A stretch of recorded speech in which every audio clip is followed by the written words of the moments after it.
গরমে লোডশেডিং, জনজীবনে ভোগান্তি। মধ্য বৈশাখের গরমে দেশে জনজীবন অতিষ্ঠ হয়ে উঠছে। গ্রীষ্মের স্বস্তি পেতে স্বাভাবিকভাবেই বিদ্যুতের চাহিদা বেড়েছে। তবে চাহিদা মতো বিদ্যুৎ না পেয়ে দিনের একটি অংশে কষ্ট ভোগ করতে হচ্ছে বিভিন্ন এলাকার মানুষকে। ভোগান্তি তৈরি হচ্ছে ব্যবসা বাণিজ্যেও। বাংলাদেশ বিদ্যুৎ উন্নয়ন বোর্ড পিডিবি ও পাওয়ার গ্রিড কোম্পানি অব বাংলাদেশের পিজিসিবি বিদ্যুৎ উৎপাদন ও চাহিদার তথ্য বিশ্লেষণে দেখা যায়, গত শনিবার সর্বোচ্চ চাহিদা ছিল 15,774 মেগাওয়াট। এর বিপরীতে সরবরাহ করা হয় 15,645 মেগাওয়াট। অর্থাৎ এদিন সাবস্টেশন পর্যায়ে লোডশেডিং হয় 139 মেগাওয়াট। অবচয় ক্ষতি ও সিস্টেম লসের কারণে গ্রাহক পর্যায়ে লোডশেডের পরিমাণ আরও বেশি বলে জানিয়েছেন সংশ্লিষ্টরা। তবে এবারের লোডশেড গত বছরের লোডশেডিংয়ের মতো তীব্র নয়। গত বছরের এপ্রিলেও বেশ কয়েকদিন লোডশেডিংয়ের পরিমাণ প্রায় 1000 মেগাওয়াট ছুঁয়ে যায়।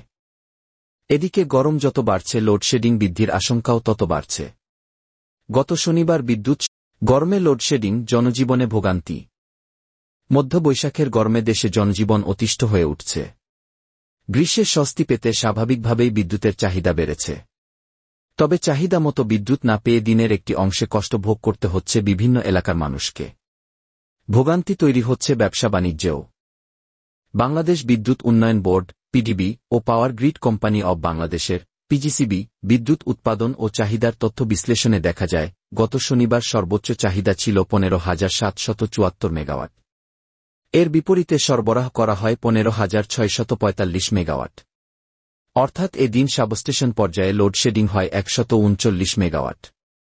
অবচয় ক্ষতি ও সিস্টেম লসের কারণে গ্রাহক পর্যায়ে লোডশেডের পরিমাণ আরও বেশি বলে জানিয়েছেন সংশ্লিষ্টরা।